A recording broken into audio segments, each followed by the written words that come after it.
ప్రధానమంత్రి నరేంద్ర మోదీకి తెలంగాణ ముఖ్యమంత్రి రేవంత్ రెడ్డి లేఖ రాశారు. ప్రధానిని కలిసేందుకు అపాయింట్మెంట్ కోరుతూ ఆయన లేఖలో రాశారు. తెలంగాణలోని Congress, BRS, BJP, MIM, CPI ప్రతినిధులతో వచ్చి కలిసేందుకు సమయం ఇవ్వాలని కోరారు. బీసీ రిజర్వేషన్ల పెంపు బిల్లుకు శాసనసభ ఆమోదించిన విషయాన్ని సీఎం రేవంత్ రెడ్డి లేఖలో తెలిపారు. ఆ బిల్లుకు కేంద్ర ప్రభుత్వం మద్దతు కావాలని పేర్కొన్నారు.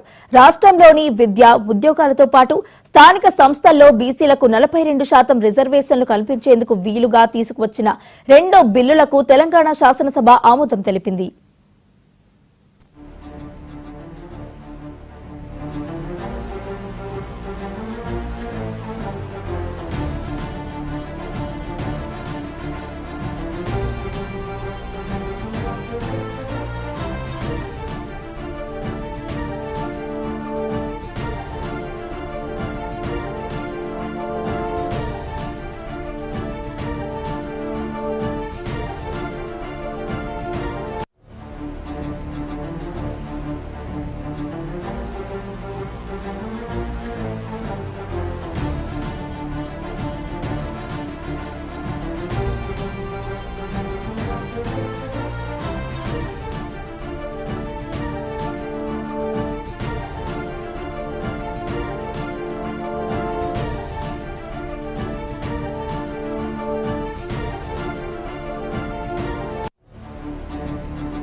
ప్రధానమంత్రి నరేంద్ర మోదీకి తెలంగాణ ముఖ్యమంత్రి రేవంత్ రెడ్డి లేఖ రాయడం జరిగింది. ప్రధానిని కలిసేందుకు అపాయింట్మెంట్ కోరుతూ ఆయన ఆ లేఖలో రాశారు.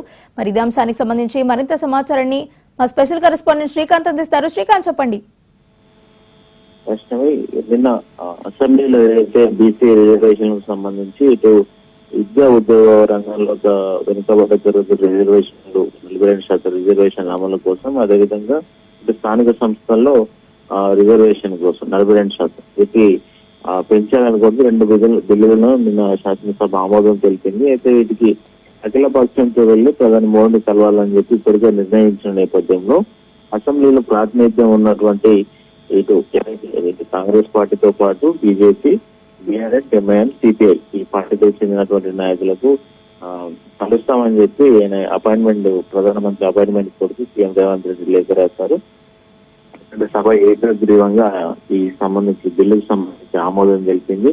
రాష్ట్రం తరఫున రాష్ట్రంలో ఉన్న బీసీలకు అందరికి అంటే ఆమోదయోగ్యమే, అందరికీ న్యాయం జరిగే విధంగా అందరం కలిసి వెళ్దామని చెప్పి అటు అధికార పక్షం కోరిన నేపథ్యంలో ఇతర రాజకీయ పార్టీలు కూడా అన్ని కూడా కలిసి వస్తామని చెప్పింది. అదేవిధంగా కేంద్రం కనుక అంగీకరించకుండా జంతర్ తర్వాత ధర్నా చేసేందుకు కూడా అందరం కలిసి వెళ్దామని కూడా ఇప్పటికే అన్ని పార్టీలు చెప్పిన నేపథ్యంలో ముందుగా ప్రధాని మోడీకి ఆయన అపాయింట్మెంట్ కోరుతూ లేఖ రాయడం జరిగింది. దీనికి సంబంధించి నిన్న ప్రధాన చెర్లపల్లి టెర్మినల్ కి సంబంధించి కూడా రైల్వే టెర్మినల్ ఏదైతుందో దానికి పొట్టి శ్రీరాములు పేరు పెట్టాలని కూడా సీఎం రేవంత్ రెడ్డి మరో లేఖను కూడా నాకు ఆయన ఇటు రైల్వే మంత్రి కూడా రాయడం జరిగింది. అయితే మెయిన్ గా ఈ డెలిగేషన్ ఏదైతుందో అఖిలపక్షం సంబంధించినటువంటి త్వరలోనే ప్రధాని మోడీని కలవాలి. ఎందుకంటే పార్లమెంట్ సమావేశాలు జరుగుతున్న నేపథ్యంలో ఈ సమావేశంలో దీనిపై చర్చ జరగాలని